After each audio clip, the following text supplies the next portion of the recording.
Advertencia, este podcast no está hecho para entretenerte. Aquí no vas a encontrar monstruos caricaturescos ni historias cómodas para consumir y olvidar. Lo que vas a escuchar incomoda, porque no habla del crimen como espectáculo, sino del mal como parte del sistema. A partir de ahora, un asesino entre nosotros deja de contar historias del pasado y empieza a interpretar conductas del presente.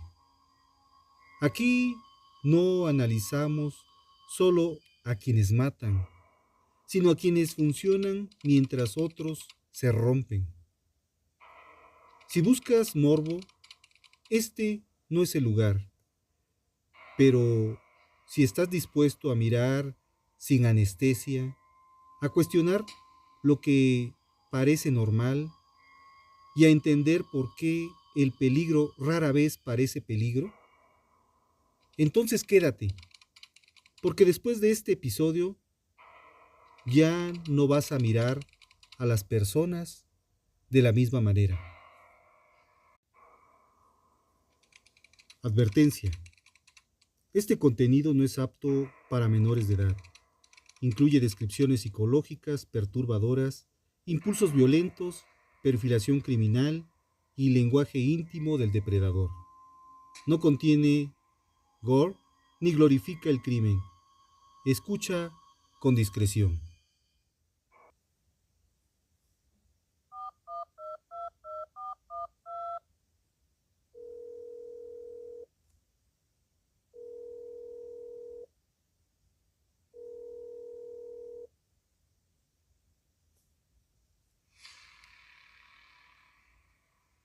Yo quiero que imagines esto.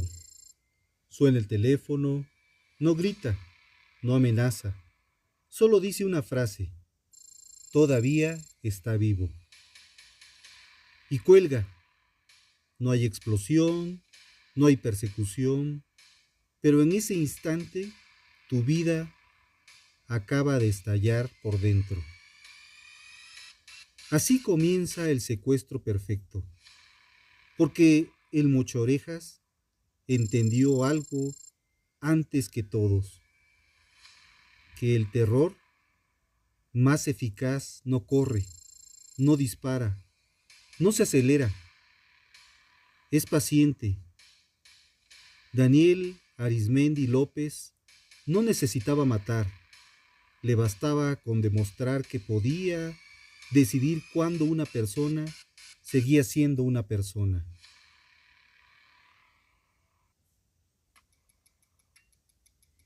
En México de los 90, mientras el país aprendía a vivir con miedo, él convirtió ese miedo en modelo de negocio. No secuestraba por impulso, secuestraba con método, con horarios, con reglas, con castigos diseñados para romper voluntades sin dejar cadáveres. Este no es un episodio sobre un criminal, es un episodio sobre cómo el secuestro dejó de ser un delito y se volvió una industria, sobre cómo el cuerpo humano se convirtió en garantía de pago, sobre cómo el Estado ganó la foto, pero perdió el expediente, y sobre una pregunta que sigue abierta décadas después. ¿Qué pasa cuando capturas al monstruo, pero no sabes demostrar jurídicamente lo que hizo? ¿Que quién soy? Yo soy Francisco Javier Rivero Sánchez. Y hoy, en Un Asesino entre Nosotros, no vamos a recorrer detrás del miedo. Vamos a abrir el expediente del hombre que enseñó que no hacía falta matar para dominar a un país entero.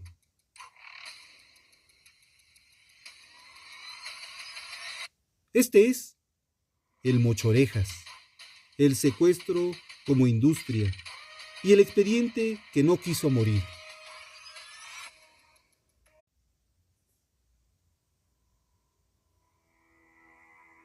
Yo recuerdo ese México, no por nostalgia, por miedo. Recuerdo un país donde salir de casa era un acto automático, pero regresar empezaba a ser una incertidumbre. Un país donde el secuestro dejó de ser una noticia aislada y se volvió una conversación de sobremesa, un rumor constante, una advertencia susurrada entre padres, choferes, escoltas improvisados y teléfonos que sonaban a deshoras. Aquí empieza esta historia. No empieza con un criminal, empieza con un mercado. Porque cuando un delito se repite, se perfecciona. Y cuando se perfecciona, se profesionaliza. Y cuando se profesionaliza, deja de ser violencia impulsiva y se transforma en una industria del terror. En los años 90, México vivía una tormenta perfecta. Instituciones débiles, crecimiento urbano caótico, desigualdad urbana, brutal y una certeza compartida. La impunidad no era la excepción, era la regla. Y en ese caldo oscuro, el secuestro encontró algo peor que víctimas. Encontró realidad, rentabilidad y miedo. Aquí es donde entra una verdad incómoda, que casi nadie quiere decir en voz alta. El secuestro no necesita matar para destruir una vida. Le basta con suspenderla. Suspender el tiempo, suspender la identidad, suspender la voluntad. Desde la criminología, esto tiene nombre, coerción prolongada. Desde la psicología del trauma, es aún más claro. El secuestro es una forma de muerte simbólica en cámara lenta. La víctima deja de ser persona y se convierte en recurso negociable. La familia deja de ser familia y se transforma en una unidad financiera bajo presión. ¿Y el agresor? El agresor deja de ser delincuente común para asumirse como operador. Eso fue lo que muchos no entendieron en su momento. El Mochorejas no inventó el secuestro, pero entendió algo antes que los demás. Que el miedo bien administrado vale más que la sangre.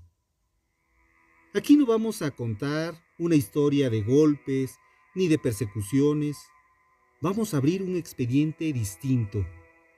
Un expediente donde el cuerpo humano se usa como mensaje, donde la violencia no es explosiva, sino dosificada, donde el terror no grita, factura. Desde los manuales clásicos de criminología, desde Lombroso hasta Velasco Cruz, sabemos que el criminal verdaderamente peligroso no es el impulsivo, sino el instrumental, el que piensa, calcula, espera, el que entiende que el control psicológico es más eficaz que el daño inmediato. Y eso es lo que vamos a analizar el día de hoy en este episodio. Porque este caso no trata solo de un hombre, trata de un sistema que permitió que el crimen aprendiera logística, tiempos y negociación. Trata de un país que aprendió a vivir con miedo y casi sin darse cuenta lo normalizó. Este es el expediente del Mochorejas, pero también es el expediente de un México que miró al abismo y tardó demasiado en apartar la mirada. El Mochorejas no fue un apodo, fue un mensaje, un mecanismo de terror diseñado para acelerar el pago y quebrar la voluntad de una familia sin necesidad de disparar una sola vez. Y sí, detrás del apodo está Daniel Arizmendi López, detenido en agosto de 1998, convertido en un símbolo del secuestro de los 90 en México.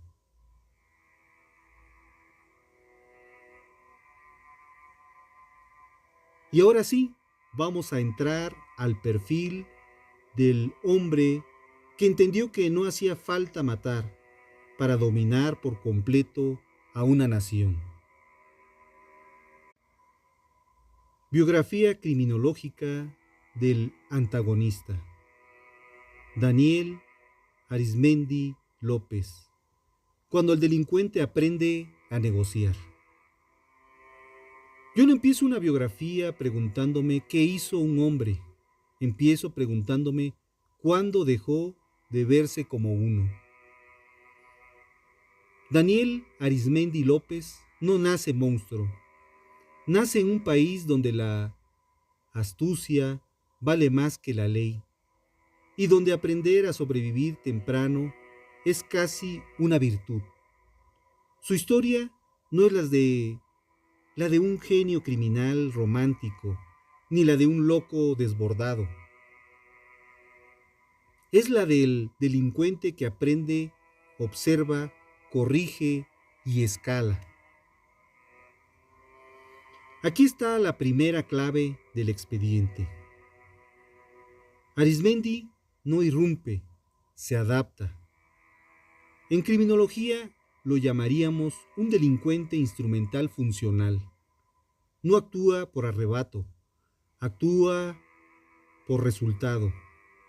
No busca placer inmediato, busca control sostenido. Mientras otros roban, él calcula. Mientras otros huyen, él espera. Mientras otros golpean, él negocia.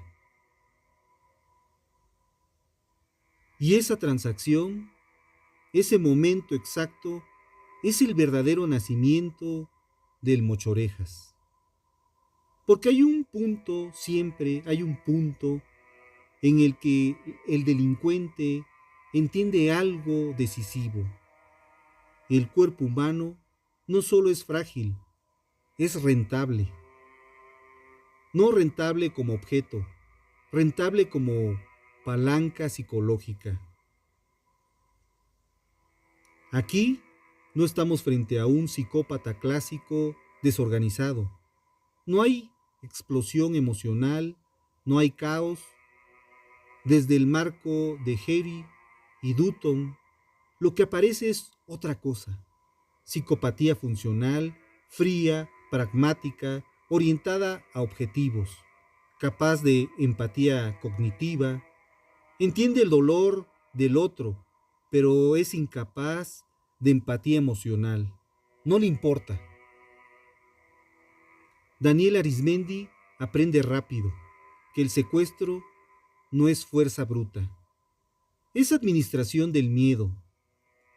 Aprende a leer a las familias, a medir cuánto resisten, a identificar el punto exacto donde la esperanza se quiebra y el dinero aparece. En los modelos de Velasco Cruz, esto se llama motivación del poder con ganancia secundaria. El dinero importa, sí, pero el verdadero motor es otro, la certeza del dominio.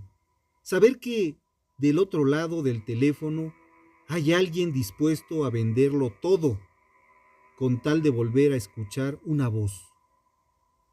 Y aquí aparece la marca personal del antagonista.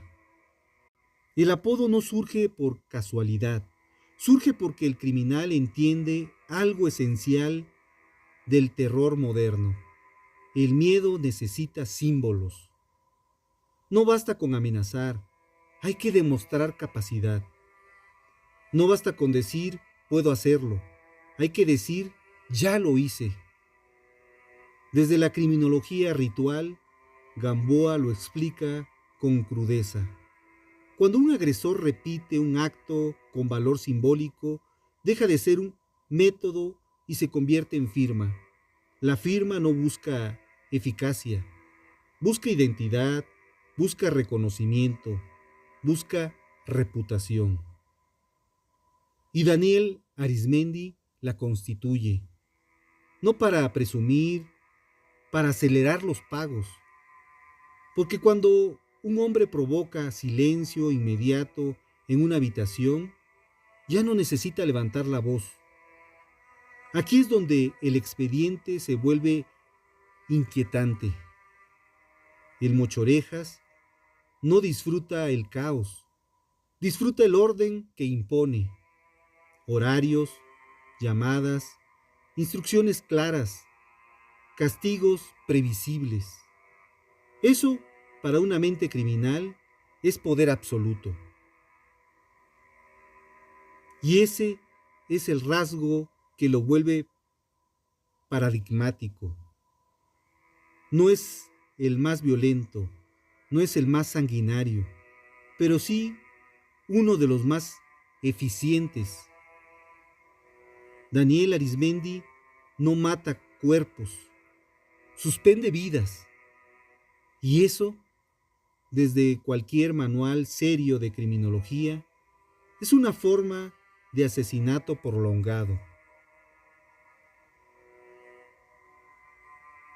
Porque cuando un hombre descubre que puede decidir cuándo comes, cuándo hablas, cuándo existes, deja de verse como criminal y empieza a verse como autoridad.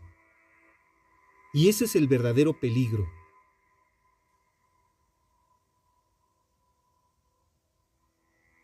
La industria del secuestro. Cuando el crimen aprende logística, tiempos y administración del terror. Yo siempre digo esto cuando abro un expediente complejo.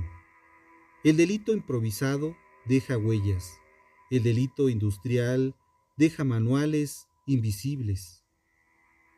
Y lo que hizo el Mochorejas fue exactamente eso, convertir el secuestro en un proceso replicable. Aquí el crimen deja de depender del impulso y empieza a depender de estructura. Estructura de tiempos, estructura de roles, estructura de presión. Desde la criminología organizacional, esto no se analiza como violencia, sino como sistema. Primero, la selección. Nada es casual. La víctima no se elige por azar, sino por capacidad de pago real o percibida. No importa tanto lo que tenga, sino lo que crea que puede poder tener, sino lo que crean que pueden perder. Empresas, familiares, figuras visibles, entornos donde el secuestro no parecía posible, justo ahí donde la seguridad es baja porque la confianza es alta. Después viene la captura silenciosa. Nada de escenas caóticas, nada de ruido innecesario. El secuestro eficiente es rápido, discreto, y confundible con la rutina. La víctima no entiende que su vida acaba de detenerse hasta que ya es tarde. Aquí ocurre algo clave desde la psicología del trauma. El cerebro entra en estado de suspensión. No lucha, no huye, se congela. Ese es el terreno perfecto para la obediencia futura. Luego, el aislamiento. No es solo físico, es, es identitario. Se rompe el nombre, el tiempo, la referencia. El secuestrado deja de ser alguien y se convierte en función, el medio para cobrar. Aquí entra el corazón de la industria, la comunicación. Las llamadas no son improvisadas, tienen ritmo, tienen pausas, tienen silencios estratégicos. Cada llamada está diseñada para administrar la esperanza, no para extinguirla, porque una familia desesperada paga, pero una familia que cree que aún puede salvar, paga más rápido. Este punto es brutal desde la criminología psicológica. El secuestrador no quiere destruir la esperanza, quiere controlarla. Y cuando el pago no llega, el sistema escala, no de golpe, no con furia, con método. Aquí es donde el mochorejas marca una diferencia que cambia el juego criminal en México. Introduce la violencia simbólica irreversible. No necesita matar, necesita demostrar que el siguiente paso será el peor. Desde el análisis de firma conductual, este acto no busca sadismo, busca credibilidad, convertir la amenaza en certeza, hacer que la familia entienda que el tiempo dejó de estar de su lado. Es terrorismo doméstico en estado puro. La víctima sigue viva, sí, pero el mensaje es claro, el cuerpo ya no le pertenece. Y entonces, el secuestro deja de ser negociación y se convierte en administración del miedo en cuotas. Día 1, tensión. Día 2, desgaste. Día 3, pánico. Día 4, quiebre. Así opera una industria, con procesos medibles, resultados predecibles y repetición. En los estudios de delincuencia organizada, esto se llama racionalización del daño. El agresor no se ve a sí mismo como violento, sino como un operador de un sistema que funciona. Y cuando el criminal llega a ese punto, ya no se detiene solo, porque el sistema empieza a trabajar para él. Familias que pagan sin denunciar, autoridades que llegan tarde, sociedades que prefieren no ver. Todo esto reduce el riesgo y aumenta la ganancia. Ahí está la verdadera verdad, la verdad más oscura de este episodio. El mochorejas no fue un error del sistema, fue un producto exitoso de él.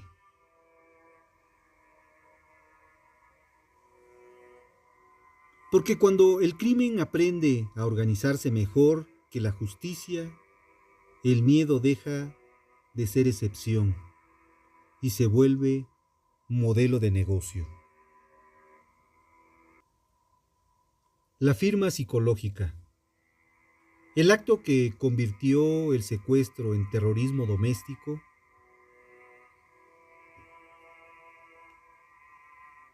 aquí es donde el expediente deja de ser técnico y se vuelve perturbador. Yo siempre marco esta diferencia con precisión. El modus operandi sirve para cometer el delito. La firma sirve para decir quién manda. Y Daniel Arismendi López entendió eso antes que muchos. Hasta ese momento el secuestro en México funcionaba bajo una lógica conocida: retener, amenazar, negociar, cobrar. La violencia existía, sí, pero se mantenía implícita. El mochorejas, en cambio, rompe esa regla. Introduce algo nuevo: la violencia simbólica irreversible.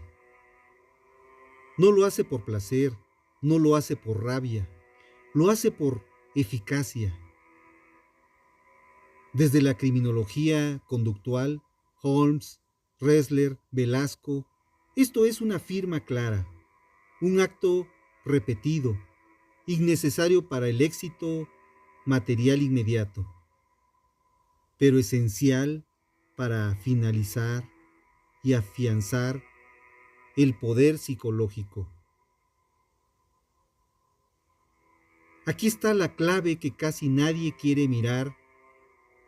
La firma no busca dañar a la víctima, busca destruir a la familia, porque la víctima aislada no decide, decide quien ama, decide quien paga.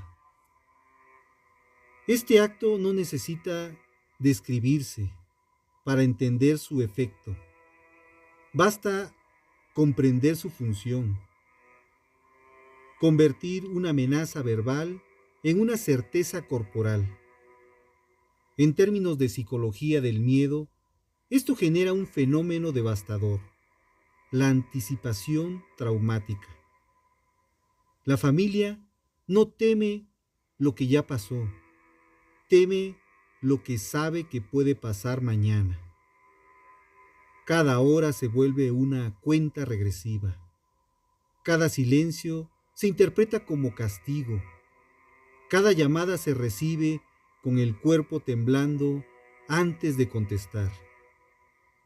Y aquí el criminal gana algo más valioso que el dinero: obediencia absoluta.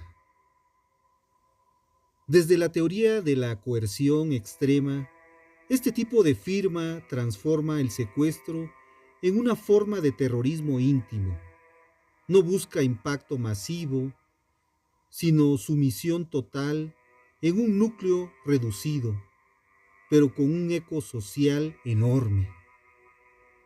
Porque el rumor se propaga, las familias hablan entre ellas, los empresarios escuchan, los barrios entienden el mensaje, y el nombre empieza a funcionar solo.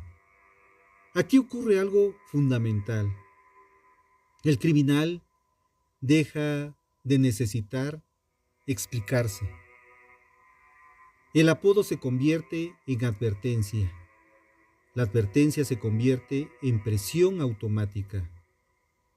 Desde la obra de Gamboa, esto es ritualización del castigo.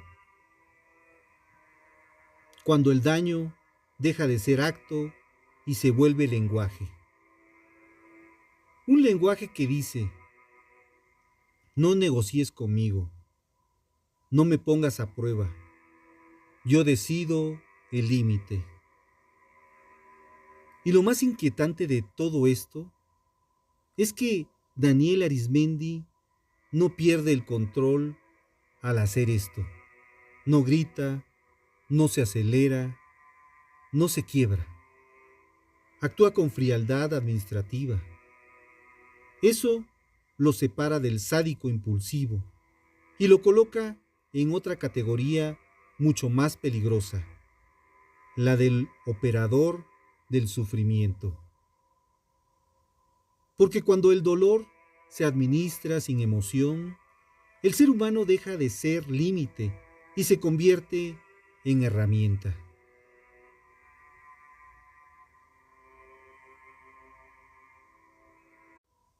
Este episodio no trata del acto en sí, trata de lo que ese acto rompió para siempre.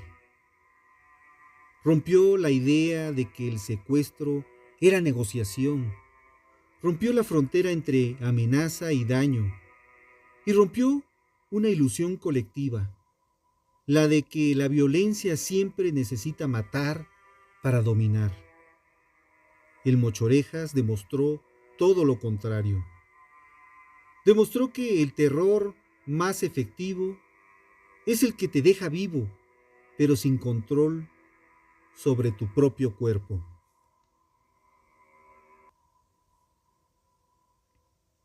Las víctimas. Lo que el expediente no suele contar. El secuestro no termina cuando regresa a casa. Aquí es donde yo siempre bajo la voz. No por respeto ceremonial, por precisión. Porque si algo ha fallado históricamente en la narrativa criminal, es creer que la historia termina cuando la víctima vuelve a aparecer con vida. No, ahí es donde empieza lo más difícil. Desde la psicología forense lo sabemos con claridad.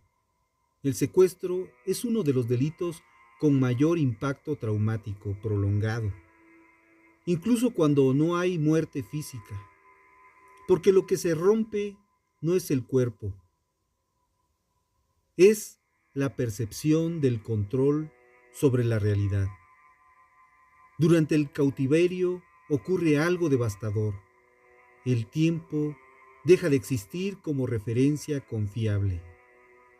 La víctima no sabe si es de día o de noche.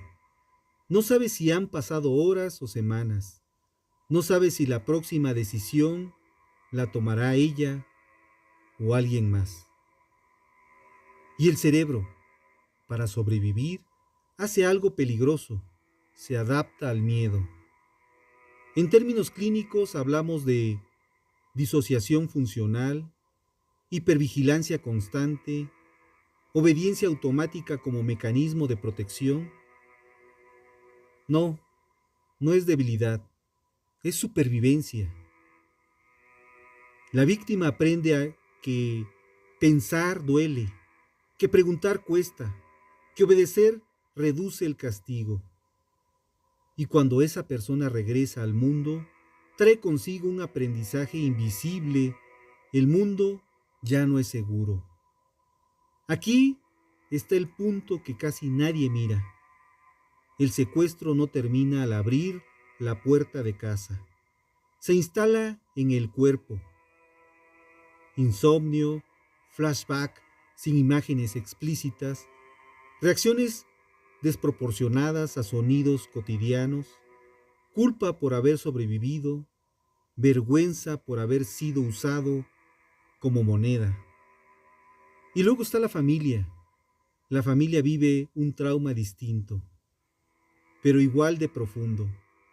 El trauma de haber tenido que negociar la vida de alguien amado. Ese peso no se va nunca.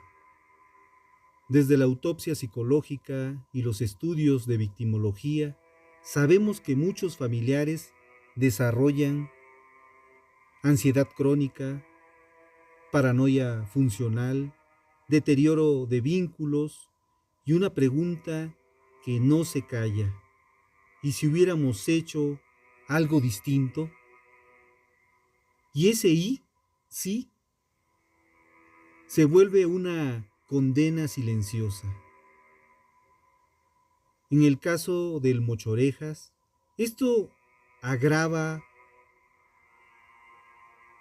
todo lo mencionado por un factor clave, la violencia simbólica. Porque cuando el daño deja una marca irreversible, la familia no solo teme por perder a la persona, teme verla destruida aunque regrese. Y muchas veces eso ocurre. Desde la epigenética del trauma lo entendemos hoy mejor que nunca. El estrés extremo deja huellas biológicas, no solo psicológicas, cambios en el sistema nervioso, en la respuesta del cortisol, en la regulación emocional. El cuerpo aprende el terror. Por eso, cuando alguien dice, ¿pero sobrevivió? Yo siempre respondo lo mismo, sí, pero ¿a qué costo? El expediente judicial registra fechas, nombres, montos, pero no registra las noches sin dormir, no registra la dificultad para volver a confiar, no registra el miedo a contestar un teléfono. Y aquí está la verdad más dura de este episodio. El Mochorejas no necesitaba matar porque dejaba a las víctimas vivas para que cargaran el crimen el resto de sus vidas.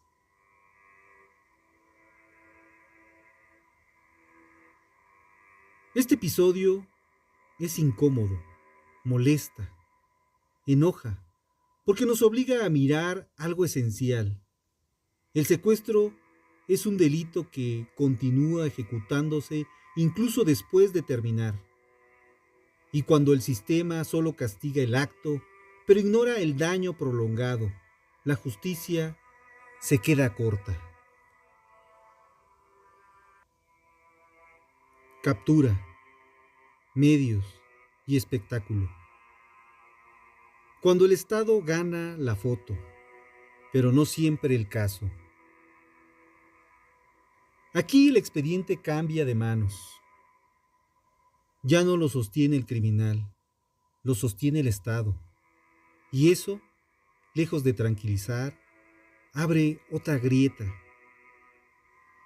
La captura del Mochorejas en 1998 fue presentada como un triunfo, y lo que fue, en apariencia, operativos, cámaras, declaraciones solemnes, el mensaje era claro: el monstruo estaba bajo control. Pero yo, cuando reviso este momento con la lupa criminológica, veo otra cosa. Veo que el instante exacto en que la justicia empezó a competir con la narrativa. Porque en México, durante años, la detención no fue el inicio del proceso, fue el final simbólico. La foto del detenido funcionó como cierre emocional para una sociedad cansada. Y ese es el primer error estructural. Desde el análisis jurídico criminológico sabemos que la justicia no se prueba en la captura, sino en el expediente, en la calidad de las pruebas, en la cadena de custodia, en la congruencia de testimonios, en la solidez que resiste décadas no titulares. Y aquí aparece el riesgo del espectáculo. El Mochorejas fue convertido en símbolo nacional del secuestro, un rostro para el miedo colectivo, un hombre que explicaba todo. Eso le dio al Estado algo valioso: control narrativo. Pero también le quitó algo peligroso: tiempo para hacer bien el trabajo. Cuando un caso se vuelve emblemático, la presión no es investigar, es cerrar, cerrar rápido, cerrar fuerte, cerrar de cara a los medios. Y el sistema penal mexicano de los 90, hay que decirlo sin eufemismos, no estaba diseñado para resistir escrutinio a largo plazo. Estaba diseñado para contener crisis. Aquí se cometen los pecados que el tiempo no perdona: expedientes inflados, pruebas débiles pero útiles, confesiones mal blindadas, procesos fragmentados. Todo parece funcionar hasta que pasan los años, y entonces ocurre lo impensable. Para la opinión pública, décadas después, algunos procesos se caen. No porque el criminal sea inocente en términos morales, sino porque el Estado no supo probarlos jurídicamente en todos los frentes.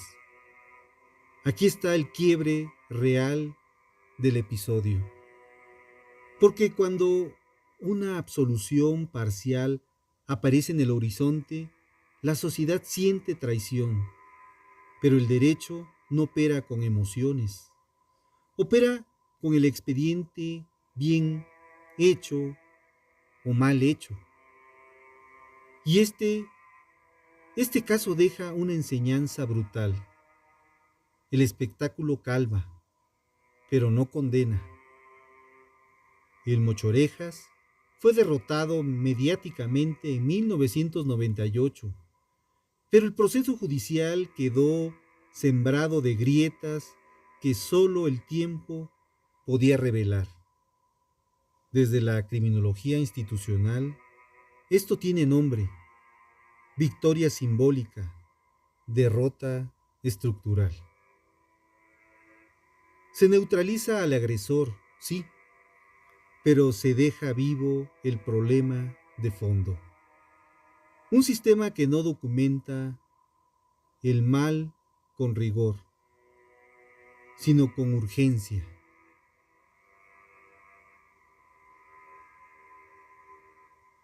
Este episodio molesta, enoja, incomoda, porque nos obliga a aceptar algo doloroso.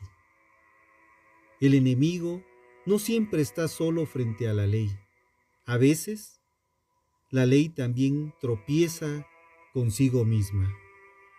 Y cuando eso ocurre, el daño ya no es solo para las víctimas, es para la confianza social completa.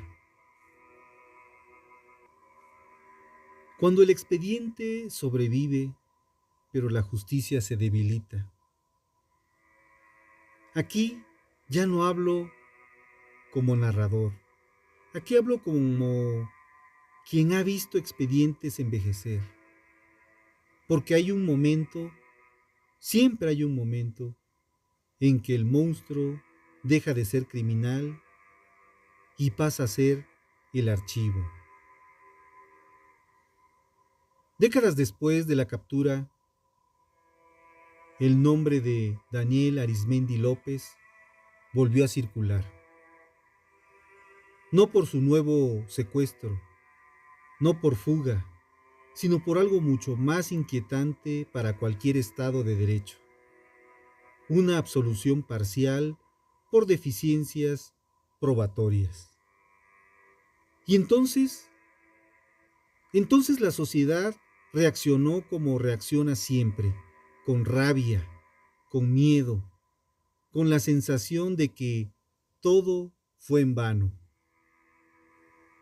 Pero yo quiero detenerme aquí con calma, con paciencia, porque este es el punto más importante de todo el episodio. El dilema no es Arizmendi fue culpable. El dilema es si el Estado fue competente. Porque en derecho penal no se castiga la fama, se castiga lo probado, lo sostenible.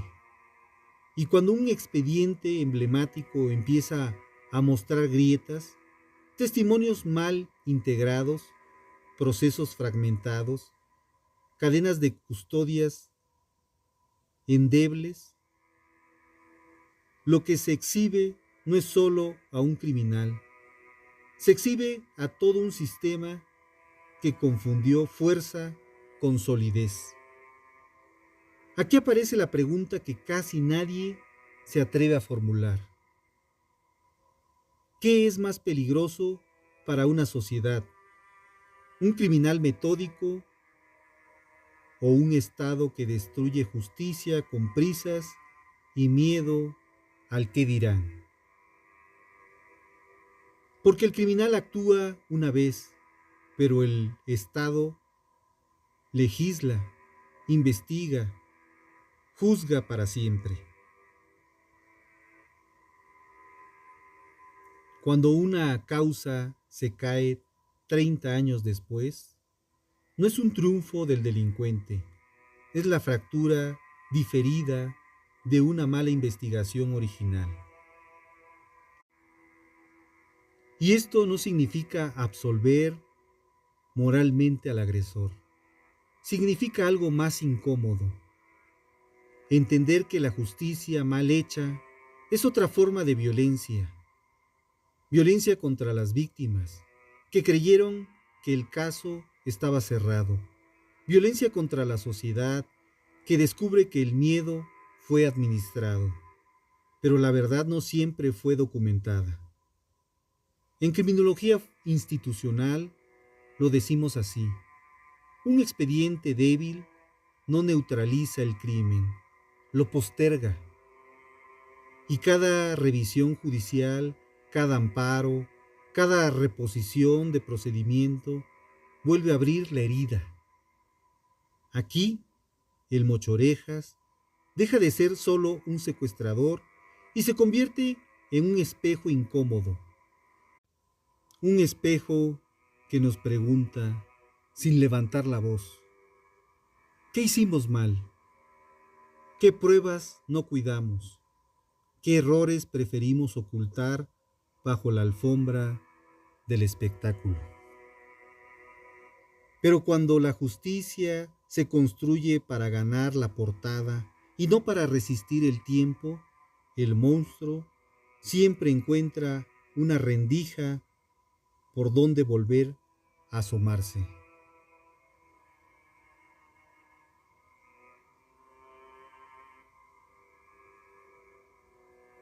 Este es el dilema de este episodio. Si el Estado captura al símbolo del mal, pero no es capaz de sostener su condena con el paso de los años, ¿quién falló realmente? No hay respuesta cómoda, solo una advertencia. El crimen aprende, la sociedad olvida, y la justicia, si no se hace con rigor, se desmorona lentamente a plena luz del día.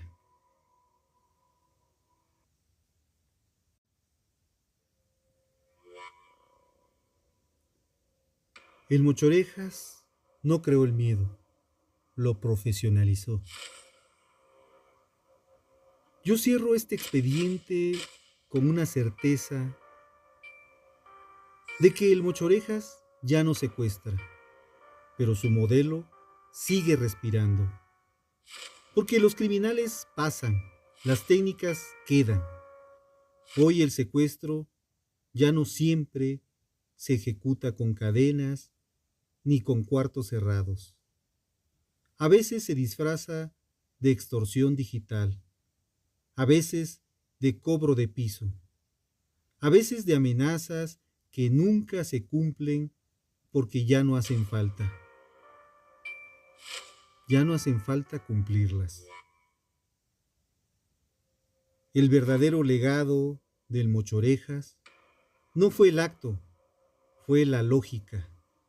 La lógica de que el terror, bien administrado, es rentable. La lógica de que no necesitar matar para dominar. La lógica de que el cuerpo o la identidad o la tranquilidad puede convertirse en garantía de pago. Ese es el eco que no se apaga. Y hay algo más. Este caso nos enseñó que la justicia no se mide en capturas espectaculares, sino en expedientes que sobreviven al tiempo, expedientes bien integrados. Porque cuando el Estado se apresura a ganar la foto, pero no cuida la prueba, el criminal pierde hoy, pero gana mañana. Las víctimas cargan un daño que no prescribe. Las familias aprenden a vivir con miedo aprendido. Y la sociedad normaliza lo impensable. Por eso, en este episodio, no fue solo para hablar de Daniel Arizmendi López, fue sobre nosotros, sobre el país que permitió que el secuestro se industrializara, sobre, sobre las instituciones que confundieron fuerza con rigor, sobre la lección que sigue vigente. El crimen evoluciona más rápido cuando la justicia se conforma. Yo cierro con esta frase y la dejo caer despacio. El delito más peligroso no es el que mata, es el que te envuelve vivo, pero te quita para siempre la sensación de estar a salvo. Este fue el episodio de El Mochorejas, el expediente del secuestro como industria y la prueba de que el miedo, cuando se vuelve método, no desaparece con una sentencia. Si este episodio te hizo enojar, te incomodó, te molestó, no fue un error.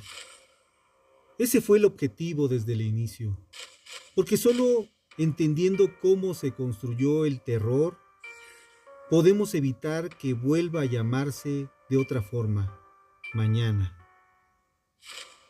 Esto fue un asesino entre nosotros. Y yo soy Francisco Javier Rivero Sánchez. Y aquí no contamos historias para entretenerte. Las contamos para que no se repitan.